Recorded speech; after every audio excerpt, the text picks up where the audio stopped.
Muito boa tarde a todos que estão nos acompanhando pelas redes sociais ou aqui pelo nosso programa Viva a Vida com a doutora Virgínia Machado, aqui na Rede Difusora de Comunicação 570 AM.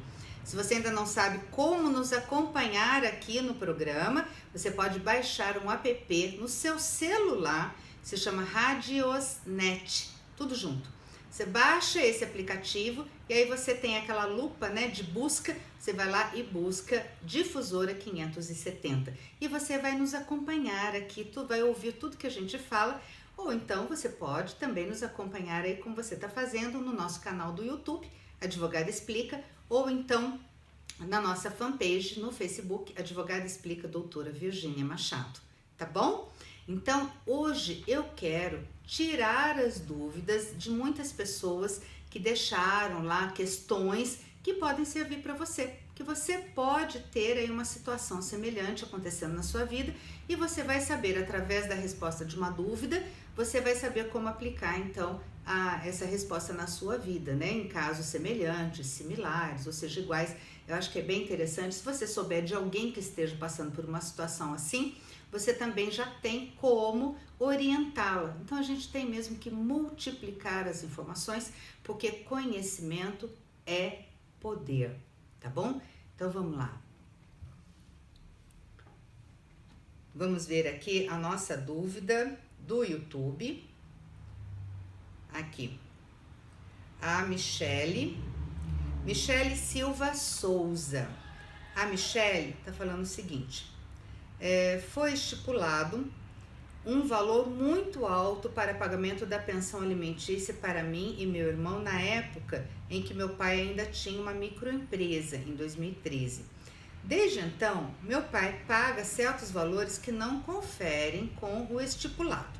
Gostaria de saber o que posso fazer, pois minha mãe está cobrando meu pai pelos valores que faltam, mesmo sabendo que ele não tem mais e que a empresa não está mais aberta atualmente. Hoje de manhã levaram meu pai preso e não há mais acordo que possa ser feito. PS, me mudei para a casa do meu pai em abril deste ano e mesmo assim ele pagou a pensão, mas não o valor estipulado, e sim 30% do seu salário.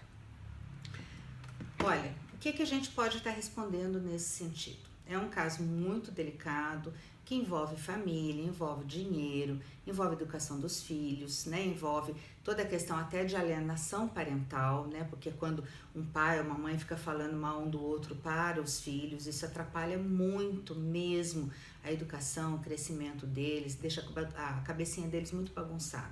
A gente tem que separar sempre o que é dinheiro e o que é afeto. O pai está devendo pensão alimentícia? Tá. Então, existe um problema financeiro que tem que ser encontrado uma solução financeira. Agora, se existe um problema afetivo, é outra história, é outra solução, tá bom? Nesse caso aqui, o pai pagava, ela não falou quantos anos ela tem, infelizmente. Mas, se ela já tem 18 anos, mesmo assim a gente sabe que mesmo filho completando a maioridade, não pode parar de pagar a pensão alimentícia, tá bom? Tem que entrar com um processo na justiça que se chama exoneração de pensão alimentícia, tá bom? Esse processo na justiça, o juiz então vai decidir se pode parar de pagar ou não, porque se o filho estiver estudando, por exemplo, ok? Esse filho vai precisar de recursos financeiros, então por isso que a pensão não cessa automaticamente quando o filho completa aí a maioridade, atinge a maioridade, tá? Quando ele completa 18 anos. Mas como ele, com 18 anos, ele já atingiu a maioridade, então a questão da pensão passa a ser um problema dele com o pai que está pagando. Então aqui, Michele, se ela já tiver 18 anos, ela pode contratar um advogado e falar, né, através do advogado, ela vai se comunicar com o juiz, o advogado sabe direitinho como fazer isso, e ela vai dizer que ela não quer mais a pensão, ou que pode baixar, que ela concorda que seja baixado, né, seja minorado o valor dessa pensão alimentícia. Agora, se ela não tem 18 anos ainda e tem 16, aí ela pode ser emancipada. Se ela for emancipada, aí a maioridade é reduzida, né, para 16 anos e ela então pode também decidir a vida civil dela, tá? Então, a partir dos 16, já tem como ela mesma resolver esse problema da pensão. Se ela tiver menos que 16 anos, quem resolve esse problema é a mãe.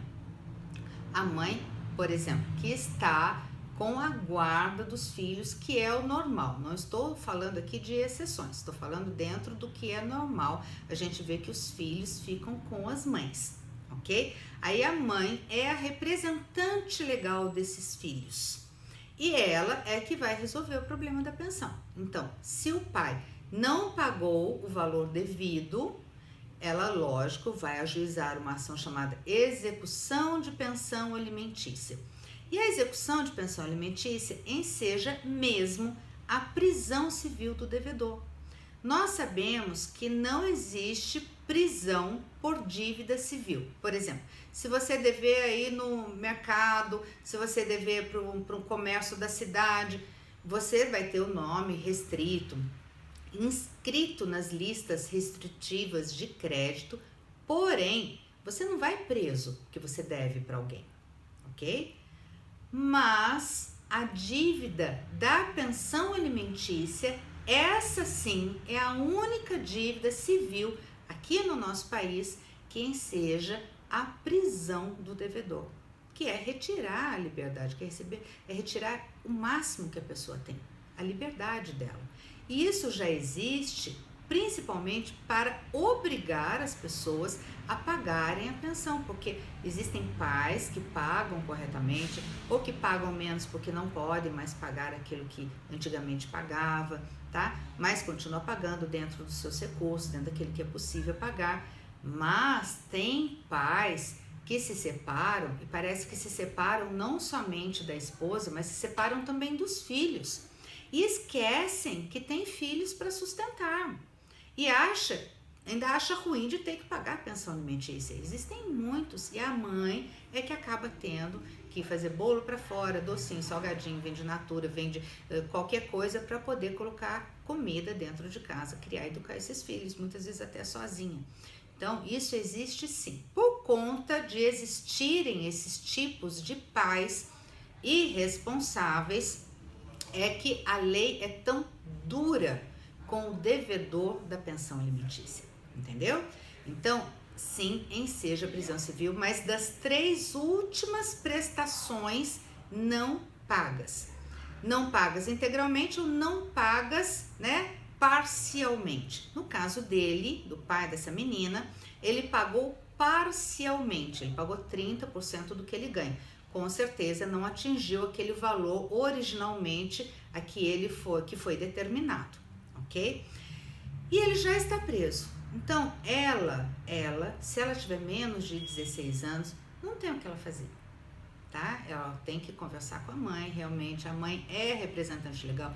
A mãe é que vai decidir o que é melhor para ela e para o irmão.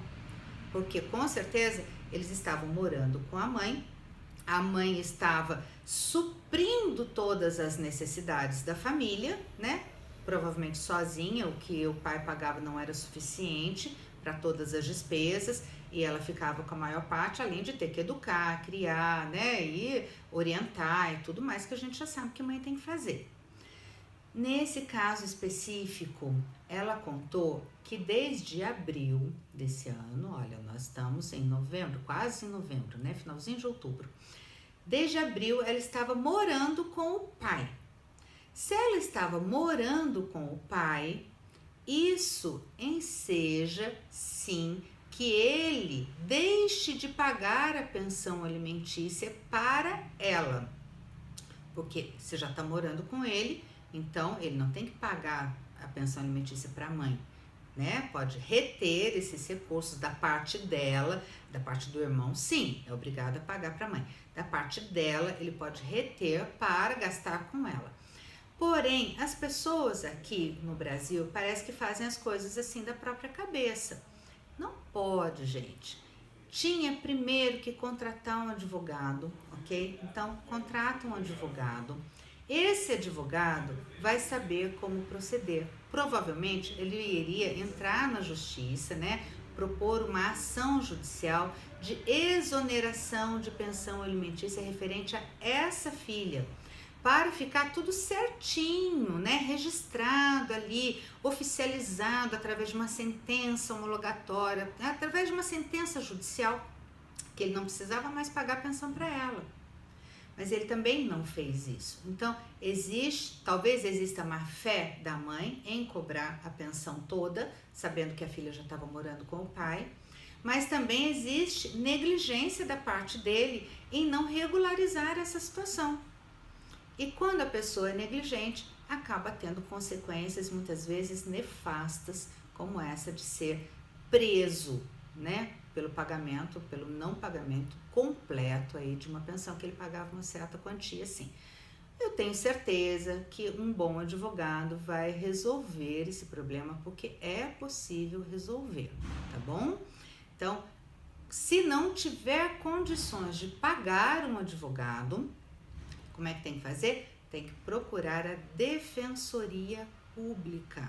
A Defensoria Pública vai fornecer um advogado de graça para defender os seus direitos, tá bom? Deixa eu ver aqui uma outra questão. Aqui.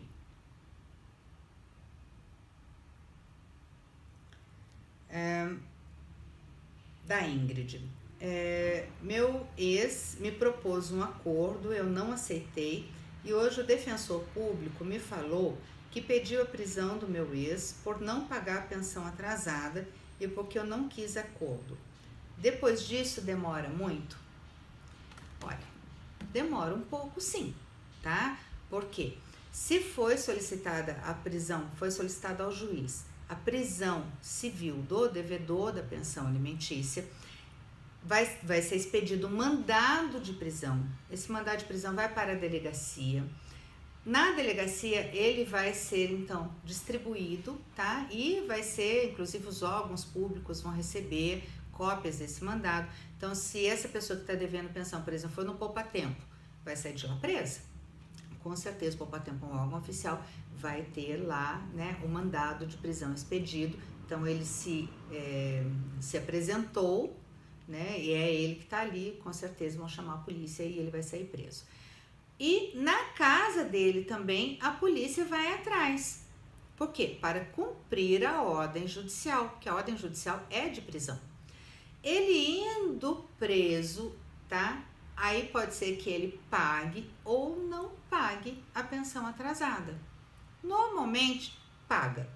Pagou o que está atrasado? Aí o advogado vai entrar em contato com o juiz, vai peticionar e vai explicar, vai comprovar que pagou a pensão. O juiz então vai determinar a expedição de um contramandado de prisão, ok? Esse contramandado de prisão vai ser direcionado à cadeia, né, à penitenciária que está essa pessoa, e então ele vai ser solto, tá? Eu não sei quanto tempo vai levar para ele pagar essa pensão atrasada para poder sair de lá, mas já tá aí bem adiantada a situação, tá bom? Deixa eu ver outra aqui.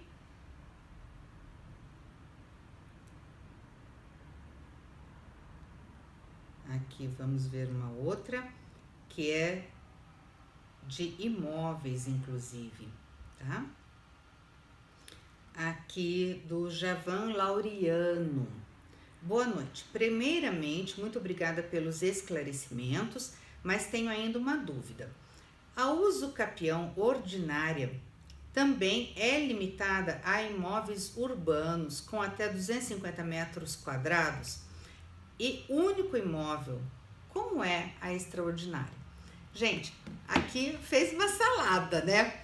Uso capião, eu vou explicar para vocês. Uso capião é um instituto jurídico que existe para regularizar a posse, transformar a posse em propriedade. Se você só tem a posse do seu imóvel, não está registrado esse imóvel no seu nome, lá no cartório de registro de imóveis, então você vai ter apenas a posse desse imóvel. Você pode transformar essa posse em propriedade, em domínio, se você cumprir com os requisitos do Instituto Jurídico da Uso Capião. Então, nós temos a uso capião extraordinária, nós temos a uso capião ordinária e nós temos a uso capião especial. E tem outros tipos, até mais específicos de uso capião, mas foi o que ele perguntou aqui. Olha só, 250 metros quadrados, o máximo de terreno, né, que pode ser de 250 metros quadrados, é exigido para uso capião especial urbana, que exige apenas 5 anos de posse ininterrupta, sendo que tem que ser, lógico, o abrigo da família, né, tem que ter esse imóvel de até 250 metros quadrados o terreno, tem que servir de abrigo para a família, porque vai cumprir aí uma função social. Além disso, a pessoa tem que cumprir com outros requisitos. Por exemplo, não ter outros imóveis urbanos ou rurais em seu nome. Se tiver outro imóvel registrado no seu nome, não que ele tenha posse de outro imóvel, mas registrado. Se ele tiver outro imóvel registrado no nome dele, não vai ter direito a esse tipo de uso capião especial, que é de apenas 5 anos. Tem direito até a outros, talvez, mas esse não. Além disso, a posse tem que ser pública, tem que ser mansa, né? Tem que ser pacífica. A posse não pode conter vícios e a pessoa tem que estar utilizando aquele imóvel como se fosse seu, ok? Então, se esse imóvel estava sendo utilizado como se fosse dela, essa pessoa tem direito sim a fazer uso capião. Mas existem outros tipos de uso capião que não exigem tantos requisitos, né? Então, por exemplo, existe um imóvel que a pessoa está na posse desse imóvel há 15 anos, por exemplo, tá? Esse imóvel tem 400 metros quadrados de terreno. E aí, pode fazer uso capião? Pode, não tem problema nenhum. Por quê? Porque a uso capião extraordinária não exige tamanho mínimo para o imóvel, tá bom? Vai exigir sim alguns requisitos, e aí alguns requisitos vai exigir, como eu falei, os requisitos normais e alguns específicos, como por exemplo 15 anos de posse ou 10 anos apenas se aquele imóvel estiver sendo destinado à sua função social, ok? E a uso capião ordinária, ela exige apenas 10 anos de posse, mas aí tem que ter o justo título, como por exemplo, um contrato de gaveta, um documento, né, que comprove que a pessoa adquiriu aquele terreno, que a posse, além dos requisitos da posse mansa, pacífica, pública, com ânimo de dono, né, mas vai exigir a posse de apenas 10 anos se tiver um documento que comprove. A de 15 anos é para quem nem documento tem. Então, 15 anos pode cair para 10 anos, a extraordinária, se o imóvel estiver tendo destinação social, estiver cumprindo a função social dele. 10 anos apenas de posse, podendo cair para 5 anos apenas, se tiver aí destinação também, função social desse imóvel e se tiver algum documento que comprove que esse imóvel foi adquirido.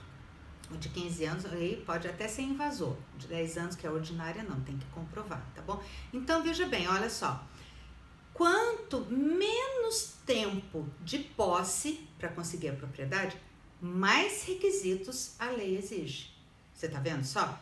Então, a uso capião especial exige lá uma série de formalidades, inclusive a metragem mínima do terreno. A de 10 anos, que é ordinária, exige que pelo menos tenha o justo título, além de cumprir, lógico, todas com os requisitos normais da uso capião. E a de 15 anos, como tem mais tempo que a pessoa está na posse do imóvel, cumprindo todos os requisitos gerais da uso capião, aí não precisa nem ter documento, não é legal? Então, a lei é assim e responde aqui a pergunta do Javan Laureano, tá? Então, olha, espero que vocês tenham gostado das explicações e se você tiver alguma dúvida jurídica, você pode deixar no nosso canal do YouTube, Advogada Explica, ou então na nossa fanpage, Advogada Explica, Doutora Virgínia Machado, ou no nosso site lá da web, advogadaexplica.com.br. Então, Boa tarde para vocês e até a próxima!